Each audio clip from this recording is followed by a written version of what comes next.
2024년 2월 두만강 국경. 영하 20도의 한밤중 한 가족이 얼어붙은 강을 건너고 있습니다. 뒤에서 개 짖는 소리가 들립니다.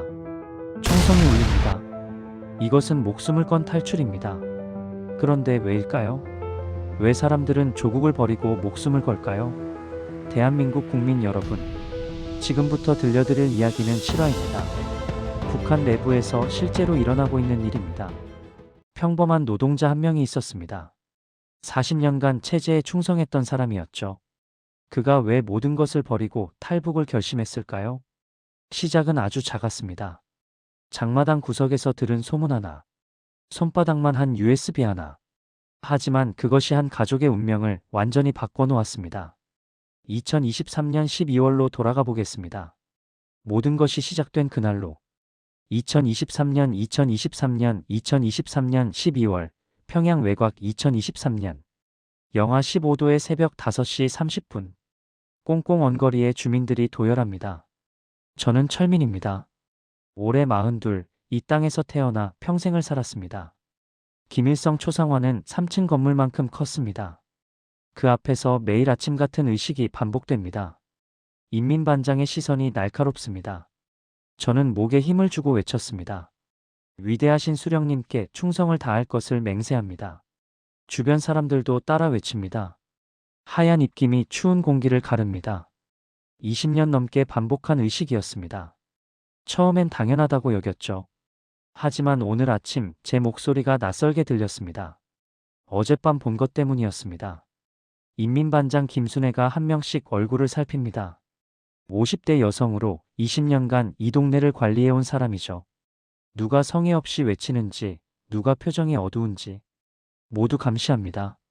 순애의 눈이 저를 향했습니다. 저는 더 큰 목소리로 외쳤습니다. 혁명의 수도 평양을 빛내겠습니다. 순애가 고개를 끄덕였습니다.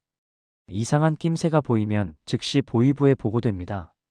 보위부는 김정은 위원장 직속 기관입니다.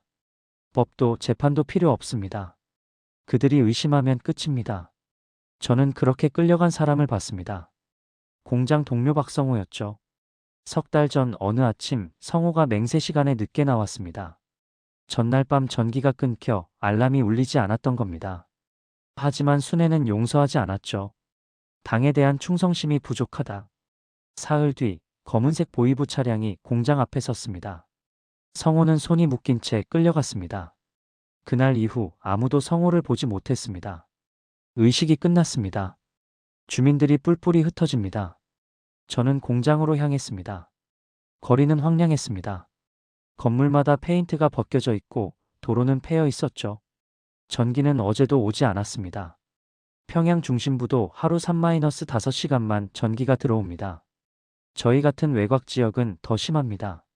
일주일에 이틀 정도 한 번에 2시간씩만 들어오죠. 어둠 속에서 저녁을 먹는 게 일상입니다. 하지만 당에서는 말합니다. 우리는 자주적이고 강성한 나라라고. 남조선은 미제의 식민지이며 국민들은 굶주린다고 배웠습니다. 저는 그 말을 평생 믿어왔습니다. 의심조차 하지 않았죠. 그런데 어젯밤 모든 것이 흔들렸습니다. 공장 일을 마치고 장마당으로 향했습니다. 배급은 2달째 끊겼습니다. 가족을 먹여 살리려면 장마당에서 구해야 했죠. 장마당은 북한에서 유일하게 숨통이 트이는 곳입니다. 당국이 통제하려 하지만 주민들은 여기서 살아갑니다. 중국산 물건들이 몰래 들어오고 돈이 오갑니다. 김정은 위원장은 장마당을 못마땅해 합니다. 자본주의 바람이 부는 곳이라고 여기죠. 하지만 배급이 끊긴 주민들은 장마당 없이 살 수 없습니다. 저는 강냉이를 사러 구석진 곳으로 갔습니다.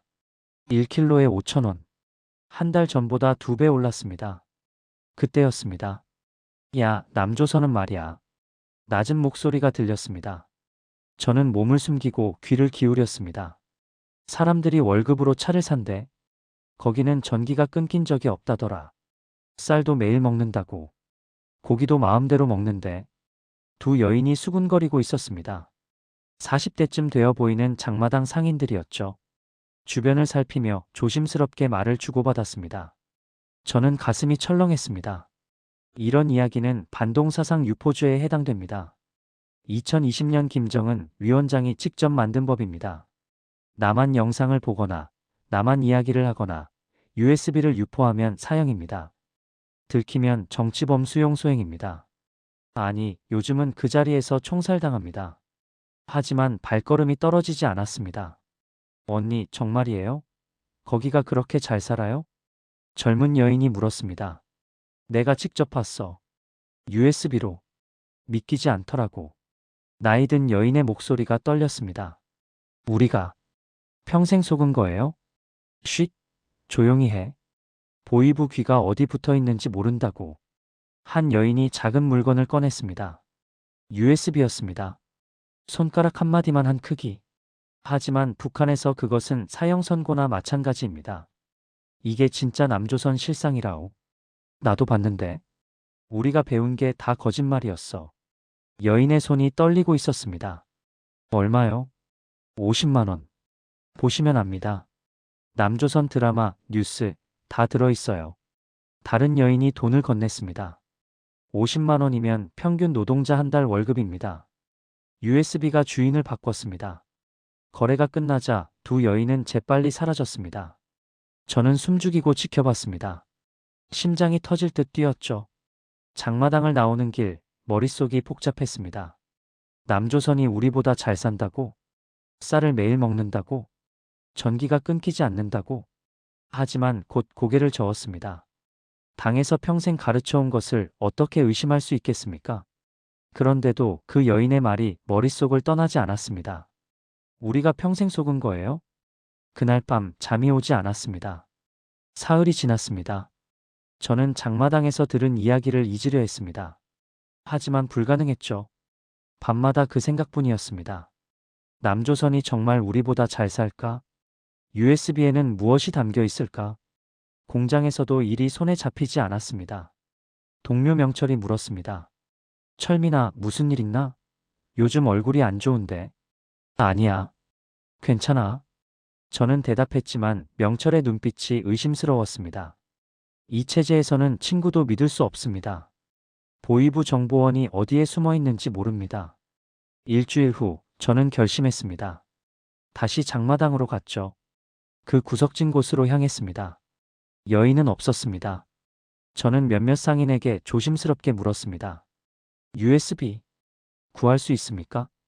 대부분 고개를 저었습니다. 어떤 이는 화를 냈습니다. 미쳤어? 그런 거 취급 안 해? 위험하다는 표정이었죠. 1시간을 헤맸습니다. 포기하려던 순간 한 남자가 제 옆으로 다가왔습니다. 50대쯤 되어 보였습니다. 얼굴에 흉터가 있었죠. 뭘 찾으시오? 남조선. 영상이요. 남자는 주변을 날카롭게 살폈습니다. 그리곤 제 팔을 잡았습니다. 따라오시오. 여기선 안 돼. 우리는 장마당 뒤편 골목으로 갔습니다. 아무도 없는 곳이었죠. 80만 원. 가격 흥정 없소. 들키면 우리 둘 다 끝이요. 80만 원. 저는 숨이 막혔습니다. 한 달 월급이 50만 원인데 80만 원은 엄청난 돈이었습니다. 너무 비싼 거 아닙니까? 요즘 단속이 얼마나 심한 줄 아시오? 지난달에만 청진에서 7명이 총살당했소. USB 때문에. 남자의 목소리가 낮아졌습니다. 평양에서도 3명 처형됐어요. 공개 처형. 온 동네 사람들 다 모아놓고 여자 2, 남자 1. 남조선 드라마 봤다는 이유로. 저는 온몸에 소름이 돋았습니다. 그래도 사시겠소? 저는 떨리는 손으로 돈을 건넸습니다. 그동안 몰래 모아둔 전부였습니다. 가족 몰래 조금씩 아꼈던 돈이었죠. USB를 손에 쥐는 순간 등골이 서늘했습니다. 이걸 집에 가져가는 것만으로도 사형감입니다. 조심하시오. 노트텔로 보고 다 보면 즉시 숨기시오. 절대 남한테 보여주지 마시오. 노트텔은 중국산 DVD 플레이어입니다. USB를 꽂아서 영상을 볼 수 있죠. 보이부는 밤에 불시 단속 나옵니다. 전기 끊고 집집마다 들이닥쳐요. 그때 DVD나 USB 돌아가는 소리 들으면 바로 체포요. 알겠습니다. 남자가 사라졌습니다. 집으로 가는 길, 저는 USB를 속옷 안에 깊숙이 숨겼습니다. 검문에 걸리면 끝입니다. 가족도 저도 모두 정치범 수용소로 끌려갑니다. 3대가 멸문입니다. 다행히 그날은 검문이 없었습니다. 밤 11시. 가족들이 모두 잠들었습니다. 아내 순이는 부엌에서, 딸 미연이는 제 옆 작은 방에서 자고 있었습니다. 저는 조심스럽게 일어났습니다. 창고로 쓰는 작은 방으로 들어갔죠. 창문을 두꺼운 천으로 막았습니다. 빛이 새어나가면 인민반장에게 들킬 수 있습니다. 밤 10시 이후엔 불을 켜면 안 됩니다. 전기 절약 규정이죠. 인민반장이 순찰을 돕니다. 노트태를 켰습니다. 중국산 밀수품으로 산 것이었습니다. 손이 떨렸습니다. USB를 꽂았습니다. 파일이 나타났습니다. 서울 야경, MP4, 마트, MP4, 가족 저녁, MP4, 탈북민 증언, MP4. 저는 첫 번째 파일을 클릭했습니다. 화면이 켜졌습니다. 그리고 저는 얼어붙었습니다. 고층 빌딩들이 빛나고 있었습니다. 밤인데도 거리는 대낮처럼 환했습니다. 수십 층짜리 건물마다 불이 켜져 있었죠. 차들이 줄지어 달리고 사람들이 웃으며 걷고 있었습니다. 서울 강남입니다. 밤 10시 현재 기온은 영하 5도. 영상 속 아나운서가 말했습니다. 저는 숨이 막혔습니다. 이게 남조선? 우리는 밤 10시면 불을 꺼야 합니다. 전기가 없어서가 아닙니다. 당에서 그렇게 정했기 때문입니다. 하지만 화면 속 남조선은 온통 불빛이었습니다. 다음 영상을 재생했습니다. 마트였습니다.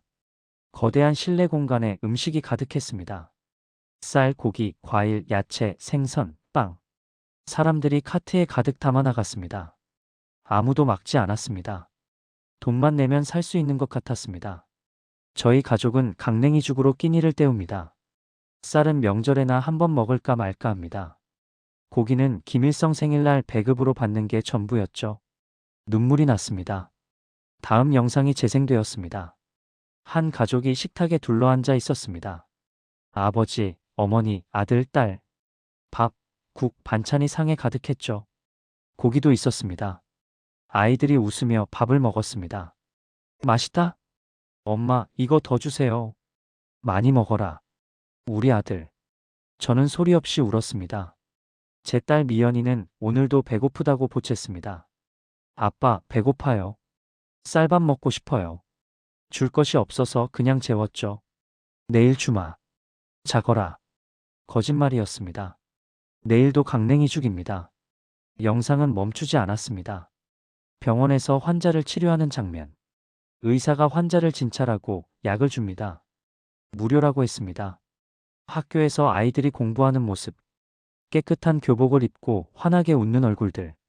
급식이 나옵니다. 밥, 국, 반찬, 과일까지. 우리가 배운 남조선이 이게 맞는 건가? 저는 중얼거렸습니다. 당에서는 늘 말했습니다. 남조선은 미군에게 짓밟힌 땅이라고. 국민들은 굶주리고 거리를 헤맨다고. 우리만이 자주적이고 행복한 나라라고. 하지만 화면 속 사람들은 웃고 있었습니다. 배불리 먹고 따뜻한 집에서 살고 자유롭게 걷고 있었습니다. 거짓말이었어. 모두 거짓말이었어. 저는 바닥에 주저앉았습니다. 40년간 믿어온 모든 것이 무너졌습니다. 평생 충성을 맹세한 체제가 거짓이었습니다. 매일 아침 외친 맹세가 헛된 것이었습니다. 분노가 치밀어 올랐습니다. 하지만 동시에 두려움도 밀려왔습니다. 이제 어떻게 해야 하지? 마지막 영상을 재생했습니다. 탈북민의 증언이었습니다. 30대 여성이 카메라를 보며 말했습니다. 저는 북한에서 평생 속았습니다. 여러분도 지금 속고 계십니다. 진실을 아십시오. 그리고 선택하십시오. 그곳에 남아 거짓 속에서 살 것인지 아니면 진실을 찾아 나올 것인지. 화면이 꺼졌습니다. 저는 어둠 속에 앉아 있었습니다. 온몸이 떨렸습니다. 새벽 2시가 넘었습니다. 그날 이후 저는 변했습니다. 아침 맹세 시간이 고문이었습니다. 위대하신 수령님께 충성을 다할 것을 맹세합니다. 입으로는 외쳤지만 속으로는 분노가 끓었습니다. 거짓말쟁이들. 김일성 초상화를 보는 것조차 괴로웠습니다. 저 사람 때문에 우리가 이렇게 사는 건가? 저 사람 때문에 내 딸이 배고픈 건가? 인민반장 김순애가 저를 보며 말했습니다. 동무, 요즘 표정이 어두운데 무슨 일 있어? 아닙니다.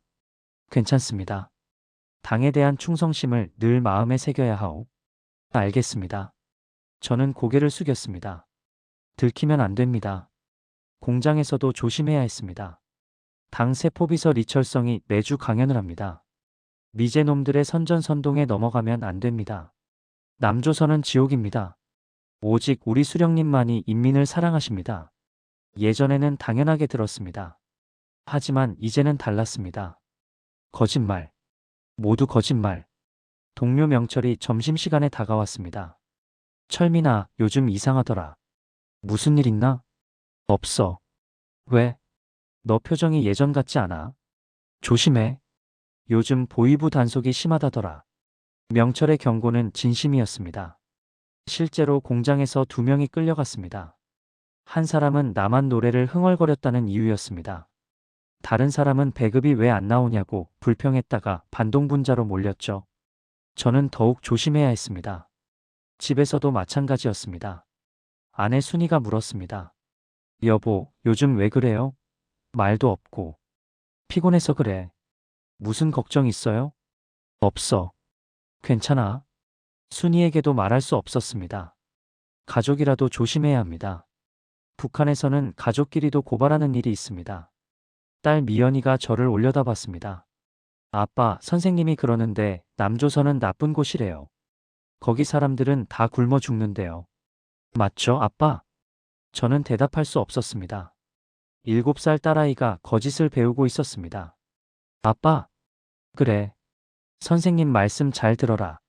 거짓말을 시킬 수밖에 없었습니다. 이 아이가 진실을 말하면 온 가족이 위험합니다. 그날 밤 다시 USB를 봤습니다. 반복해서 봤습니다. 서울의 야경, 마트의 음식들, 웃는 사람들. 볼 때마다 분노와 절망이 밀려왔습니다. 우리는 왜 이렇게 사는 거지? 우리도 저렇게 살 수 있는 거 아닌가? 하지만 곧 현실이 짓눌렀습니다. 이곳은 북한입니다. 세계에서 가장 폐쇄된 나라. 김정은이 지배하는 거대한 감옥.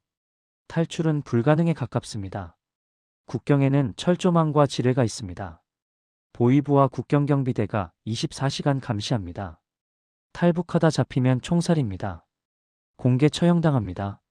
그런데도 저는 생각했습니다. 이대로 평생 살 순 없어. 내 딸을 이렇게 키울 순 없어.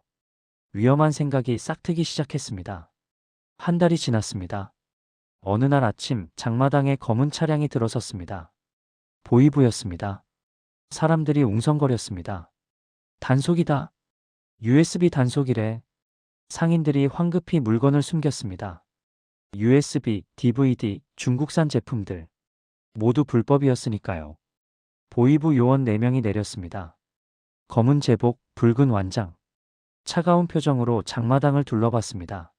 한 요원이 확성기를 들었습니다. 동무들, 최근 반동 사상 문화가 유입되고 있어. 남조선 영상물을 보거나 유포하는 자는 사형에 처할 것이오. 장마당이 얼어붙었습니다. 지난주 청진에서 7명을 처형했소. 함흥에서 5명, 평양에서 3명. 모두 USB 때문이요. 저는 식은땀이 났습니다. 제 집에도 USB가 있습니다. 김정은 원수님께서 직접 명령하셨소. 반동 사상은 뿌리 뽑겠다고. 요원들이 장마당을 수색하기 시작했습니다. 가판대를 뒤졌습니다. 상인들의 가방을 뒤졌습니다. 한 여인이 끌려 나왔습니다. 50대쯤 되어 보였습니다. 이게 뭐예요? 요원이 USB를 들어 보였습니다. 저건 제 거 아닙니다. 거짓말. 당신 가방에서 나왔소? 여인이 무릎을 꿇었습니다. 살려주십시오. 제발. 어디서 구했소? 누구한테 받았소? 모릅니다. 정말 제 거 아닙니다. 요원이 여인의 머리채를 잡았습니다. 말하지 않으면 더 큰 고통이 있을 거요. 여인이 끌려갔습니다. 비명이 장마당에 울려 퍼졌습니다. 사람들은 고개를 숙인 채 지켜봤습니다. 아무도 도울 수 없었습니다. 단속은 2시간 동안 계속됐습니다.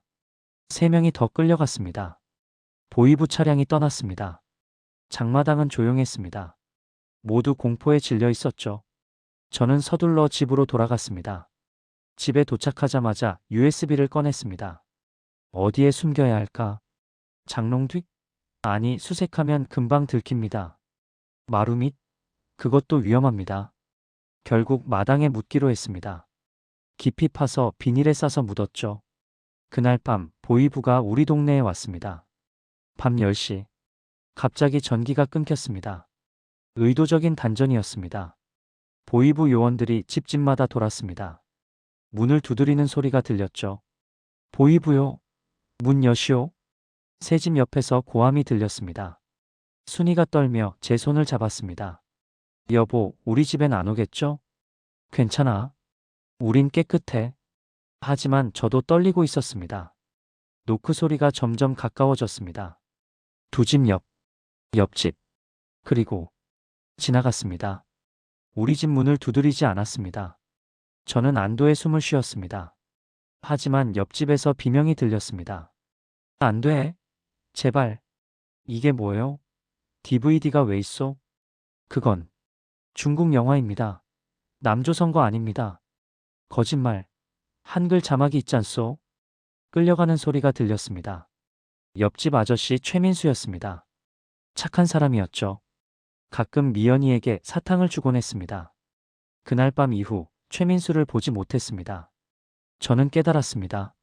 이곳에서는 언제 끌려갈지 모릅니다. 오늘은 옆집이었지만 내일은 우리 집일 수 있습니다. 그날 밤을 계기로 저는 결심했습니다. 아내 순이를 불렀습니다. 미연이를 재운 후 둘이서만 이야기했죠. 순이야, 할 말이 있어.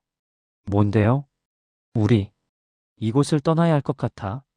순이의 얼굴이 하얗게 질렸습니다. 무슨 소리예요? 설마 탈북 말이야. 미쳤어요? 그건 죽음이에요. 순이가 제 입을 막았습니다. 벽에도 귀가 있습니다. 저는 순이의 손을 잡았습니다. 이대로 살 순 없어. 미연이를 생각해. 그래도 잡히면 우리 모두 죽어요. 미연이도 잡히지 않으면 돼. 어떡해요? 국경에 철조망이 있고 경비대가 있다는 걸 몰라요? 저는 USB 이야기를 했습니다. 남조선의 실상을, 우리가 평생 속아왔다는 것을. 순이는 믿지 못하겠다는 표정이었습니다. 정말이에요? 거기가 그렇게 잘 살아요? 내가 직접 봤어. 사람들이 웃으며 살아. 배불리 먹고 자유롭게 살아. 하지만 우리 미연이는 어떻게 할 거야? 여기서 평생 굶주리며 살게 할 거야? 거짓말 배우며 자라게 할 거야? 순이가 울기 시작했습니다. 무서워요. 나도 무서워. 하지만 더 무서운 건 이대로 사는 거야. 일주일 동안 순이를 설득했습니다. 처음엔 반대했지만 점점 마음이 흔들렸습니다. 옆집 최민수가 끌려간 것도 영향을 줬습니다. 언제 우리 차례가 될지 모른다는 공포. 결국 순이가 동의했습니다. 알았어요. 하지만 안전하게 해야 해요. 미연이를 위해서라도. 고마워. 이제 방법을 찾아야 했습니다. 장마당에서 브로커를 수소문했습니다. 조심스럽게, 아주 조심스럽게. 한 달이 걸렸습니다. 마침내 한 사람을 만났습니다. 60대 남자였습니다. 이름은 밝히지 않았죠. 탈북 도와주신다고 들었습니다. 일단 앉으시오. 우리는 아무도 없는 곳에서 만났습니다. 가족이 몇이요? 셋입니다. 저 아내, 딸. 딸은 몇 살이요? 7살입니다. 남자가 고개를 저었습니다. 어려운 일이요. 어린아이가 있으면 더 위험하오. 그래도 가야 합니다. 각오는 되어 있소? 네. 잡히면 총살이요. 온 가족이. 알고 있소? 압니다. 남자가 담배를 피웠습니다. 비용은 한 사람당 1,500만 원이요. 셋이면 4,500만 원. 저는 숨이 막혔습니다. 4,500만 원. 평생 모아도 모을 수 없는 돈이었습니다. 그렇게 비쌉니까? 요즘 국경 경비가 얼마나 심한 줄 아시오? 철조망 2겹, 감시 카메라, 지뢰밭. 경비대는 탈북자 쏴 죽이면 상을 받소. 그리고 중국 넘어가서도 위험하오. 중국 공안한테 잡히면 북송이요. 다시 북한으로 보내지는 거요. 그러면 어떻게 되는지 아시겠지? 압니다. 브로커들도 목숨 걸고 하는 일이요. 그래서 비싼 거요. 저는 고민했습니다. 4,500만 원을 어떻게 마련할까? 일단 계약금 500만 원 주시오. 나머지는 나만 도착하면 주면 돼요. 500만 원도 없는데요. 그럼 어떻게 하시겠소? 장사라도 해서 모으시오. 저는 집으로 돌아와 순이와 상의했습니다. 집을 팔기로 했습니다. 20년 살았던 집이었죠. 하지만 선택의 여지가 없었습니다. 몰래 집을 팔았습니다. 300만 원을 받았습니다. 시세보다 훨씬 낮았지만 급히 팔다 보니 어쩔 수 없었죠. 저축했던 돈 150만 원을 더했습니다. 순이의 금반지를 팔아서 50만 원을 마련했습니다. 총 500만 원. 브로커에게 건넸습니다. 줬소. 준비되면 연락하겠소. 한 달 정도 걸릴 거요. 알겠습니다. 그동안 절대 누구한테도 말하지 마시오. 가족한테도, 미연이한테는 절대 말하지 마시오. 네. 아이들은 비밀을 못 지키오. 학교에서 말하면 끝이오. 한 달을 기다렸습니다. 가장 긴 한 달이었습니다. 드디어 연락이 왔습니다. 다음 주 금요일, 밤 11시. 장소는 나중에 알려주겠소. 알겠습니다. 일주일. 준비할 시간이 일주일밖에 없었습니다. 하지만 가져갈 수 있는 건 거의 없었습니다. 옷 몇 벌, 돈, 그리고 작은 가족 사진 한 장. 그게 전부였습니다. 순이는 집을 정리하며 울었습니다. 이 집에서 미연이를 낳았는데 새로운 곳에서 다시 시작하면 돼. 돌아올 수 있을까요? 저는 대답할 수 없었습니다. 탈북은 돌아올 수 없는 길입니다. 미연이에게는 끝까지 비밀로 했습니다. 미연아, 우리 여행 가자. 여행? 어디로요? 먼 곳으로. 신나는 곳. 와, 좋아요. 미연이는 신나했습니다.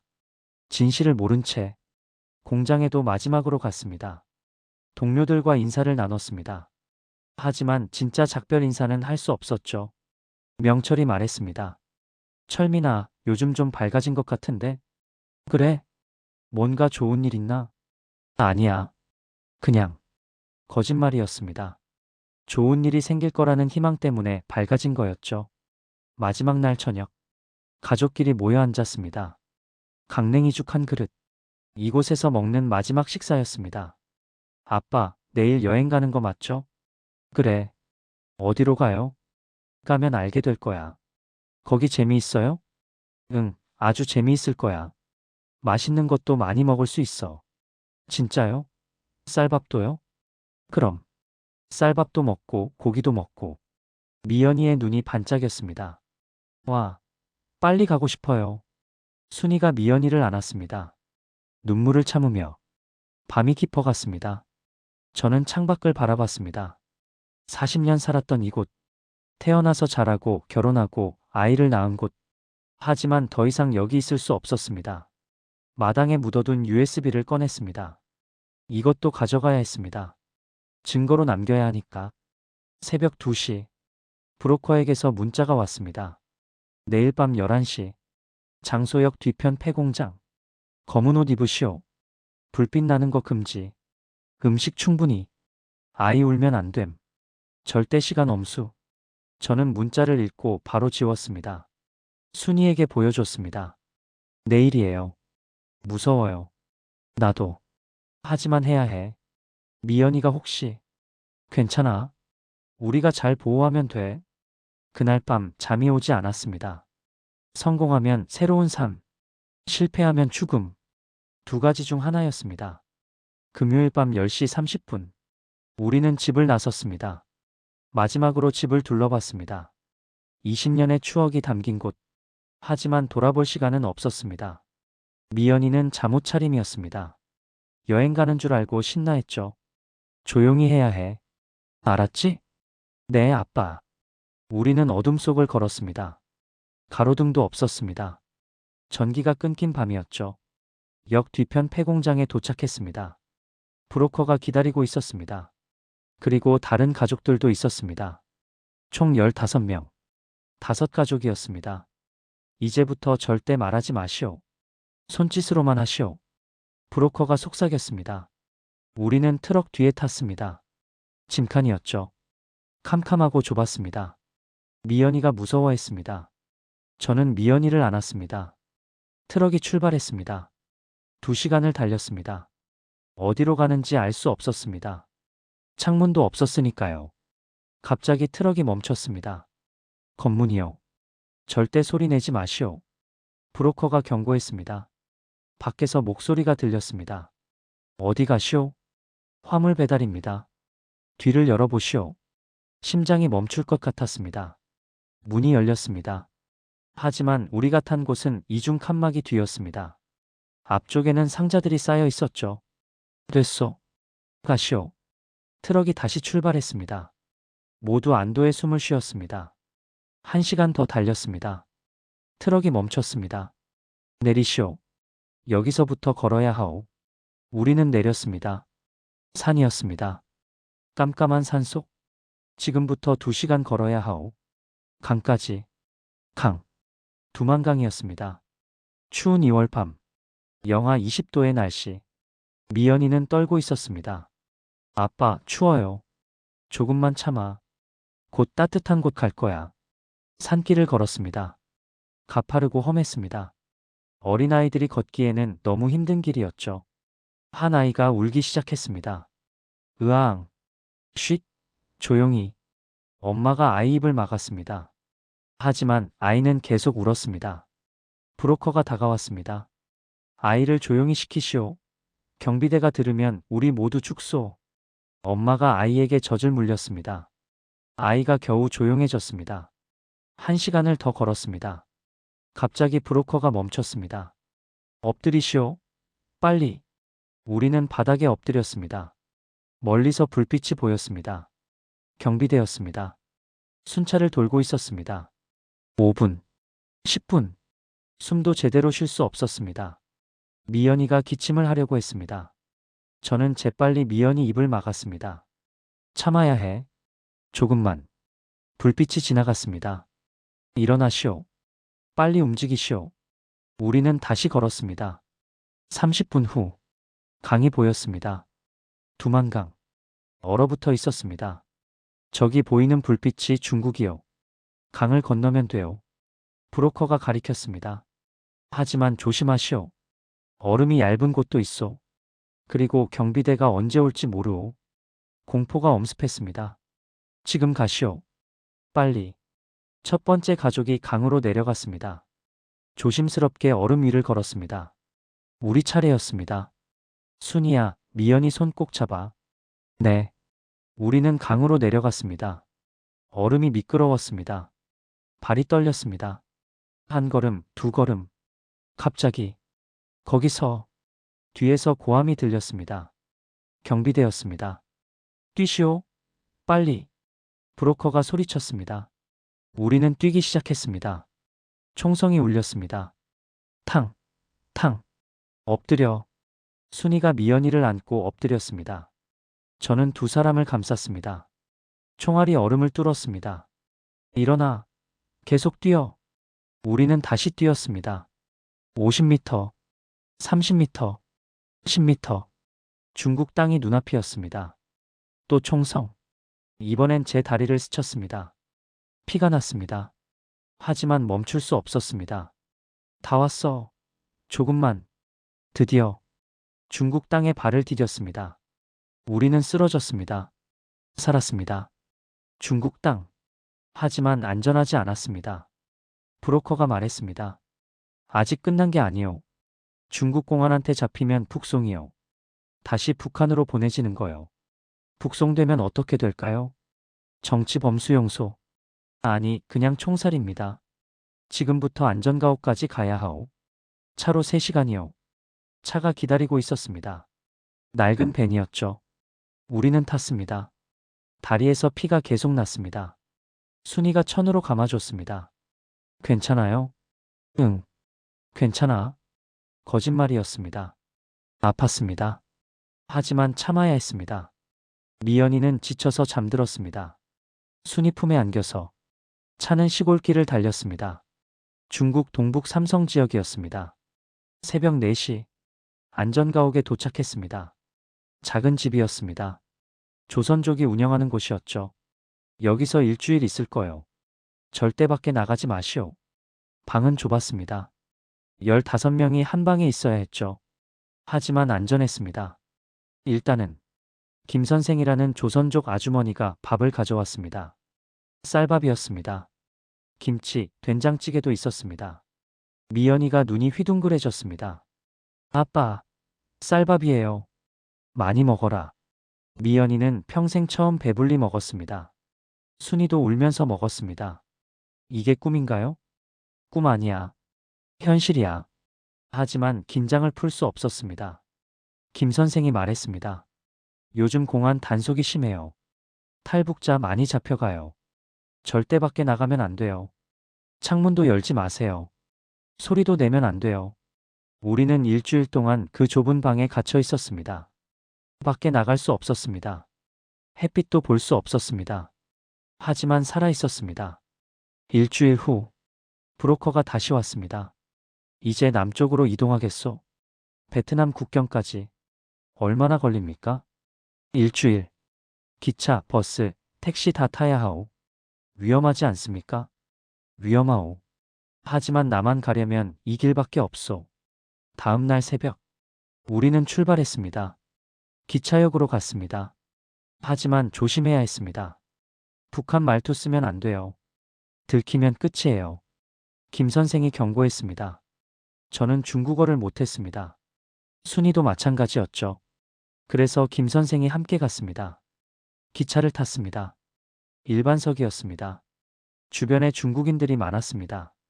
미연이가 북한말로 말하려고 했습니다. 아빠, 저기. 저는 재빨리 미연이 입을 막았습니다. 쉿. 미연이는 무슨 일인지 몰랐습니다. 왜 말하면 안 되는지. 15시간 기차를 탔습니다. 곤명에 도착했습니다. 중국 남부 도시였죠. 여기서 다시 버스를 탔습니다. 국경까지 8시간. 밤중에 도착했습니다. 여기서부터 걸어야 하오. 강까지. 또 강이었습니다. 하지만 이번엔 두만강이 아니었습니다. 메콩강이었습니다. 라오스로 넘어가는 국경이었죠. 강을 건너면 라오스요. 거기서 태국으로 가는 거요. 태국에서는요? 태국에서 한국 대사관 가는 거요. 거기서 보호받으면 나만 갈 수 있어. 희망이 보였습니다. 하지만 아직 끝나지 않았습니다. 밤 11시. 우리는 강가에 도착했습니다. 작은 배가 기다리고 있었습니다. 이 배로 건너갈 거요. 배는 너무 작았습니다. 15명이 타기엔 위험해 보였죠. 하지만 선택의 여지가 없었습니다. 일단 타시오. 우리는 조심스럽게 탔습니다. 배가 흔들렸습니다. 가만히 계시오. 배 뒤집히오. 브로커가 소리쳤습니다. 배가 출발했습니다. 강물은 검고 깊었습니다. 미연이가 무서워했습니다. 아빠, 무서워요. 괜찮아. 곧 건너가. 10분. 영원처럼 느껴졌습니다. 드디어 저편 강가가 보였습니다.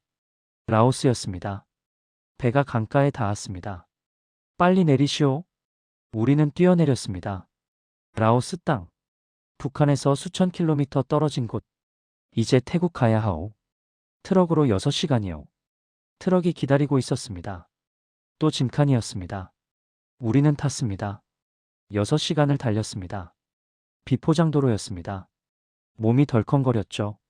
미연이는 멀미했습니다. 참아라. 조금만. 드디어 트럭이 멈췄습니다. 태국이요. 문이 열렸습니다. 밖은 밝았습니다. 아침이었습니다.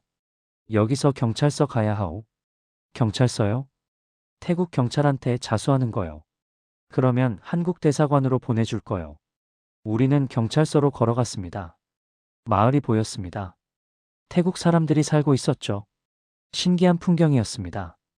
경찰서에 도착했습니다. 우리는 북한에서 왔습니다. 한국으로 가고 싶습니다. 영어로 말했습니다. 김 선생이 가르쳐준 문장이었죠.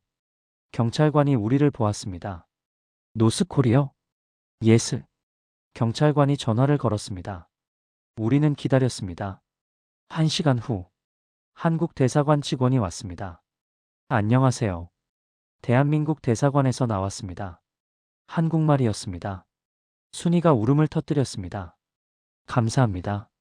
감사합니다. 고생 많으셨습니다. 이제 안전합니다. 우리는 대사관으로 갔습니다. 조사를 받았습니다. 신원 확인, 탈북 경위, 북한에서의 생활, 모든 것을 말했습니다. 일주일 후 비행기 표를 받았습니다. 대한민국으로 가실 수 있습니다. 저는 표를 받아들었습니다. 믿기지 않았습니다. 정말 남한으로 가는 건가? 2024년 4월 인천공항에 도착했습니다. 비행기에서 내리는 순간 눈부셨습니다. 공항이 너무 밝았습니다. 불빛이 가득했죠. 사람들이 자유롭게 걷고 있었습니다. 웃으며 이야기하고 있었습니다. 여기가 남한? 순이가 중얼거렸습니다. 미연이는 신기한 표정으로 주변을 둘러봤습니다. 아빠, 여기 너무 밝아요. 그래. 밝지? 통일부 직원이 우리를 맞이했습니다. 대한민국에 오신 것을 환영합니다. 우리는 차를 타고 하나원으로 갔습니다. 탈북민 정착시설이었습니다.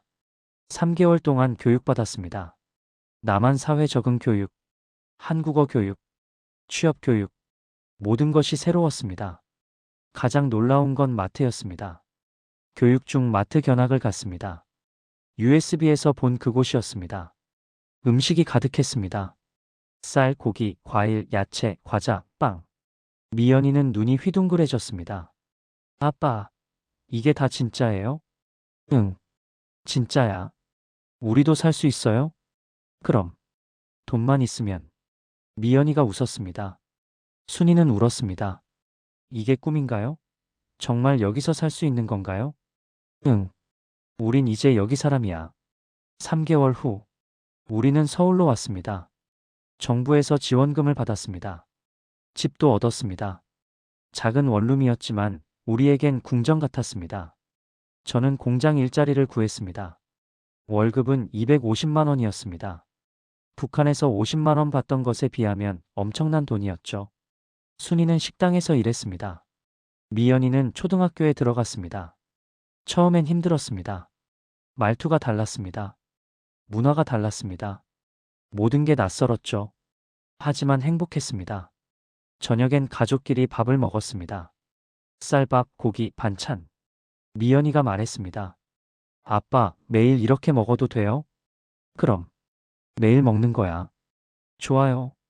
순이가 제 손을 잡았습니다. 당신 결정이 옳았어요. 고마워. 함께 해줘서. 밤엔 창밖을 봤습니다. 서울의 야경. USB에서 본 그 풍경이었습니다. 하지만 이젠 화면이 아니었습니다. 현실이었습니다. 1년이 지났습니다. 저는 이제 한국 사람입니다. 가끔 그날을 떠올립니다. 장마당에서 들은 소문, USB, 그리고 결단. 모든 것이 그 소문에서 시작됐습니다. 남조선은 잘 산대. 그 한마디가 제 인생을 바꿨습니다. 만약 그날 그 소문을 듣지 않았다면, 만약 USB를 사지 않았다면, 저는 아직 북한에 있었을 겁니다. 강냉이 죽을 먹으며, 거짓 속에서 살며, 미연이를 굶기며. 하지만 이제 우리는 자유입니다. 미연이는 학교에서 친구를 사귀었습니다. 순이는 한국 생활에 적응했습니다. 저는 더 나은 직장을 구했습니다. 물론 완벽하진 않습니다. 여전히 어려움이 있습니다. 차별도 있고 편견도 있죠. 하지만 자유가 있습니다. 말하고 싶은 것을 말할 수 있습니다. 보고 싶은 것을 볼 수 있습니다. 먹고 싶은 것을 먹을 수 있습니다. 그것만으로도 충분합니다. 저는 가끔 북한에 있는 사람들을 생각합니다. 그들도 진실을 알까? 그들도 언젠가 자유를 찾을까? 저는 희망합니다. 더 많은 소문이 퍼지길, 더 많은 USB가 유통되길, 더 많은 사람들이 진실을 알게 되길, 그리고 언젠가 북한 사람들도 자유를 찾길. 그날까지 저는 여기서 증언합니다. 북한의 실상을, 탈북의 과정을, 자유의 소중함을. 시청자 여러분, 북한에는 아직 2,500만 명이 살고 있습니다. 그들은 거짓 속에서 살고 있습니다. 굶주리고 억압받고 감시당하고 있습니다. 하지만 희망이 있습니다. 정보입니다. 진실입니다. 장마당의 소문 하나가 사람을 바꿉니다. USB 하나가 인생을 바꿉니다. 저처럼요. 이 이야기가 여러분에게 전해지길 바랍니다. 그리고 북한 사람들에게도 전해지길 바랍니다. 진실은 결국 승리합니다. 감사합니다.